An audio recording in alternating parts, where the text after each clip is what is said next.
Ram Ram everyone, सभी दर्शकों को ideology of astrology Guru channel में हार्दिक स्वागत है। मैं हूँ आचार्य आनंद राम दास, उपस्थित हूँ एक नई विचारों के लिए। प्रिय दर्शकों, आप सबको ग्रह नक्षत्र की दुनिया में और हमारे चैनल में हार्दिक स्वागत करते हुए आज एक नई विचार के लिए उपस्थित हूँ। आइए जानते हैं संन्यास के बाद धन, संन्यास के बाद धन और संन्यास वाला विचारधारा। अगर घर में रहता तो संन्यास वाला विचारधारा, और घर छोड़ देता तो संन्यास में भी जाकर उसको धन योग बनता है और धन की प्राप्ति होती है। तो इसलिए उसकी सुख जो है संन्यास में है। ये कहा जा सकता है कि उसकी उदासीनता ही उसकी जीवन की सुख है, समृद्धि है, वैभव है, यशकीर्ति है। उस विचार को जानने से पहले आइए आप सबसे एक छोटी सी निवेदन है, जल्दी से जल्दी इस चैनल को लाइक, सब्सक्राइब, शेयर और कमेंट करिए। अपना समझ के, अपना भाई समझ के, अपना बंधु समझ के अधिक से अधिक आप चाहेंगे जनता जनार्दन, मेरे प्रिय ज्योतिष के प्रियजन, तो अर्श से फर्श तक और ऊपर से नीचे तक, नीचे से ऊपर तक आप कर सकते हैं। और इस सोशल मीडिया में आप 1 मिनट में जनता जनार्दन आग की तरह फैला देते हैं और विकसित करवा देते हैं, और गिरा ना हो तो भी पाताल की उस रसातल में गिरा देते हैं जहां उठना कभी संभव नहीं। इसलिए प्रिय जनता जनार्दनों, हे मेरे प्रिय साथियों, हे मेरे हिंदू भाइयों, सनातनियों, जल्दी से जल्दी आप थोड़ा मदद करिए, शेयर करिए, सब्सक्राइब करिए, लाइक करिए, कमेंट करिए। तो आइए जानते हैं उस योग को। और आपकी कुंडली में भी इस तरह है तो आप क्या करेंगे? और कहीं आपकी बच्चे की कुंडली में इस तरह है, उसको थोड़ा सा भी अगर चोट पहुँचाएंगे तो भाग जाएगा। ये है 13/5/81 का है, खड़गपुर का है। कन्या लग्न है, चंद्रमा ही बैठे हैं यहाँ पर। गुरु पंचम भाव में, केतु षष्ठ भाव में और शुक्र सप्तम भाव में, सूर्य, शनि और बुध और राहु मंगल, इस प्रकार ग्रह योग बना हुआ है। तो यह व्यक्ति संन्यास की विचारधारा और संन्यास में ही धन प्राप्त होता है। जैसे संन्यास लेने के बाद उस व्यक्ति को एकाएक राजगद्दी मिल जाना, गुरु गद्दी मिल जाना, अचानक एक जनसमूह उसके साथ जुड़ जाना, आर्थिक शक्ति का बढ़ावा, मानसिक शक्ति का बढ़ावा, जनसमूह का बढ़ावा और अनेक मतलब शक्ति जैसे समाज। परंतु उसी व्यक्ति जब घर में रहता है तो उसको कोई किसी भी प्रकार का महत्व नहीं देता है, किसी भी प्रकार का उसको ऊंचाई की शिखर को ले जाने के लिए स्वीकृति नहीं देता है।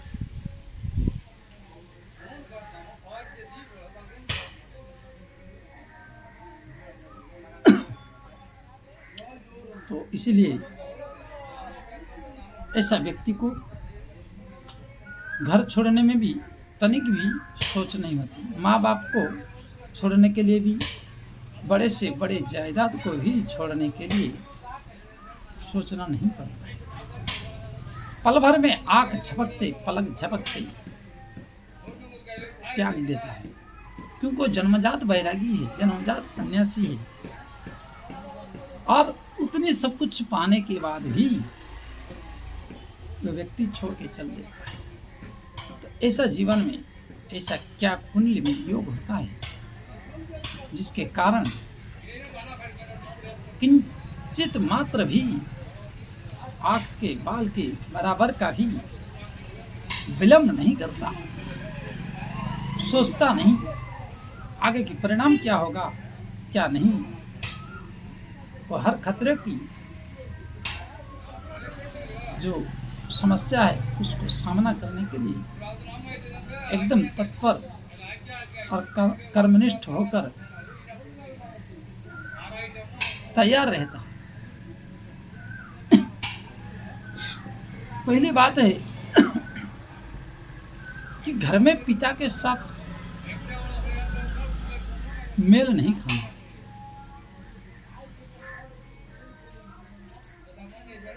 सूर्य और शनि का अष्टम भाव में हो, तीसरे भाव, दूसरे, तीसरे, छठे, अष्टम और एकादश या द्वादश भाव में सूर्य के होने से अधिकांश लग्न कुंडली में ये पाया गया कि पिता के साथ अनबन रहना, पिता के साथ मतभेद रहना, पिता के विचारों को ये एक्सेप्ट नहीं कर पाएंगे या इसकी विचारों को पिता एक्सेप्ट नहीं करेंगे।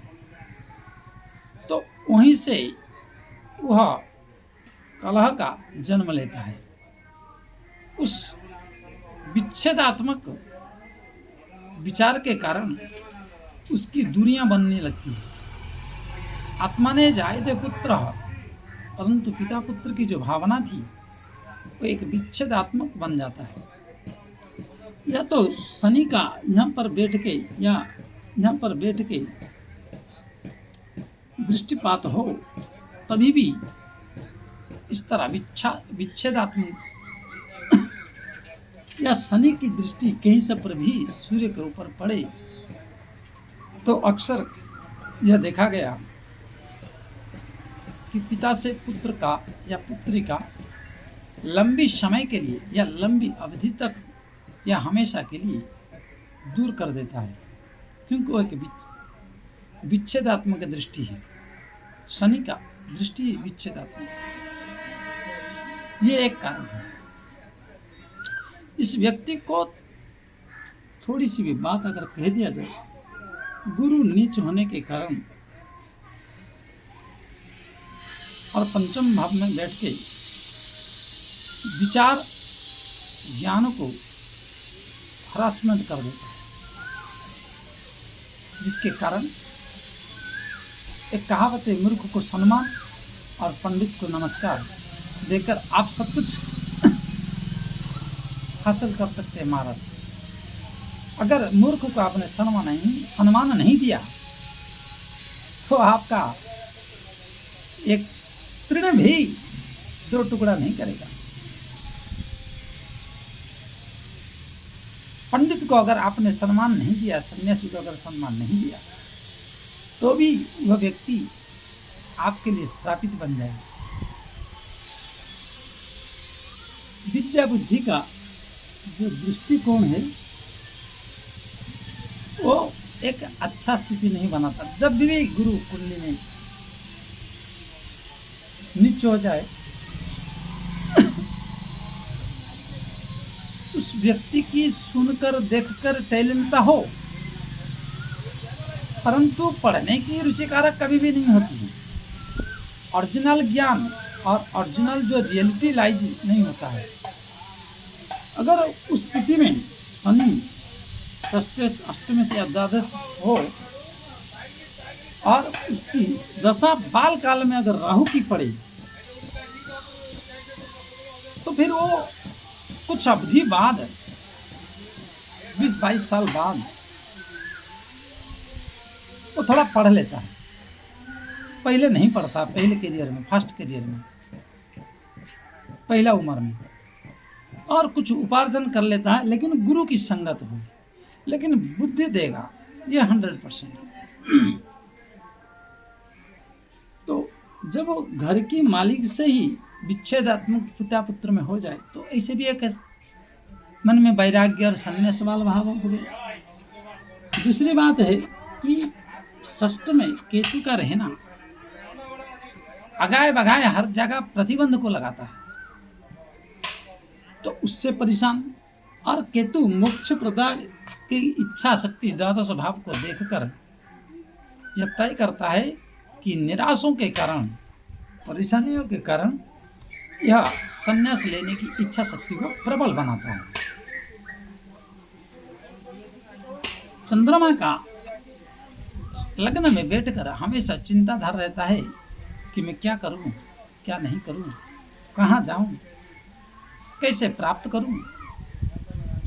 हमेशा कुछ न कुछ सोच में डूबा रहता है, चाहे वो प्राप्त हो या ना हो, सोचना इसकी काम है। और सोचते सोचते वह व्यक्ति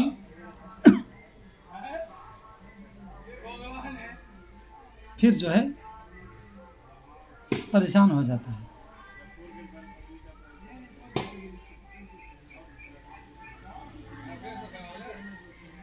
इसलिए ये भी एक समस्या का कारण है। या तो फिर सप्तम भाव में शुक्र का होना और उच्च का होना, यह व्यक्ति कम उम्र में ही, जैसे 16 साल के बाद से लेकर 32 साल के अंतराल में संसार के सारे खेलों को खेल लेता है और जिससे चारों तरफ घिर जाता है। परेशानियां, उलझने, समस्या उनका जन्म देके लेकर इसको विच्छेदात्मक बनाते हैं। लास्ट बात यह है कि यहाँ से कुटुंब भाव में देखने के कारण इस व्यक्ति को अधिकांश, अगर पहले अवधि में राहु का दशा पड़ जाए जन्म से या जन्म के 4-5 साल बाद, तो कुटुंब में ये अप्रिय बन जाता है।